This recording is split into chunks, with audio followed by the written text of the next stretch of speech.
L'objectif principal de cette rencontre était de placer les autorités administratives au centre de la problématique de la salubrité publique. Dès l'entame de ses propos, Paul Atanga Nji a rappelé avec fermeté les instructions du chef de l'État adressées aux autorités administratives. Et puis des efforts lois du maire de la ville et les maires de communes, force est de constater que la ville de Yaoundé, la ville de Douala et d'autres villes du Cameroun ne sont pas toujours propres.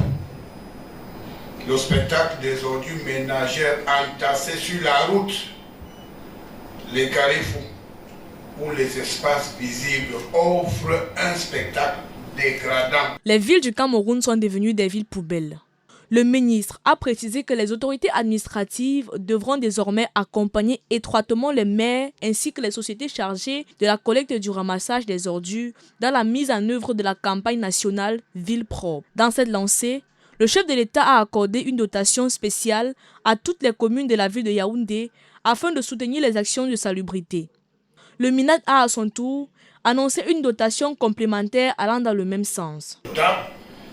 Le ministre de l'administration territoriale va mettre à la disposition des 7 communes de la ville de Yaoundé 700 brouettes, 700 pelles, 700 balais et 700 râteaux à raison de 100 brouettes, 100 pelles, 100 balais, 100 râteaux par commune.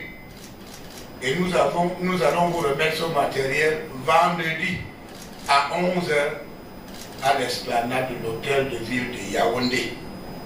Comme solution, Paul Atanga Nji a instruit le retrait de tous les bacs à ordures situés en bordure de route. Les maires devront identifier et aménager les sites appropriés où les ordures seront désormais déposées sans encombrer la chaussée. Les déchets ménagers devront être collectés par les sociétés concernées entre minuit et 6h du matin. Les maires devront également mettre des plaques visibles portant la mention « Interdit de jeter les ordures ici » sur peine de poursuites judiciaires. Par ailleurs, il convient de rappeler que le Cameroun s'apprête à accueillir la conférence mondiale du commerce prévue au mois de mars prochain. En prélude à cet événement d'envergure internationale, le Premier ministre a insisté sur la nécessité de maintenir Yaoundé propre. Toutefois, ce n'est pas la première fois que le gouvernement engage des initiatives sans que les résultats escomptés ne soient durables. Les villes demeurent toujours insalubres. Cette situation laisse penser que la solution au problème de l'insalubrité urbaine pourrait se situer au-delà de telles mesures administratives.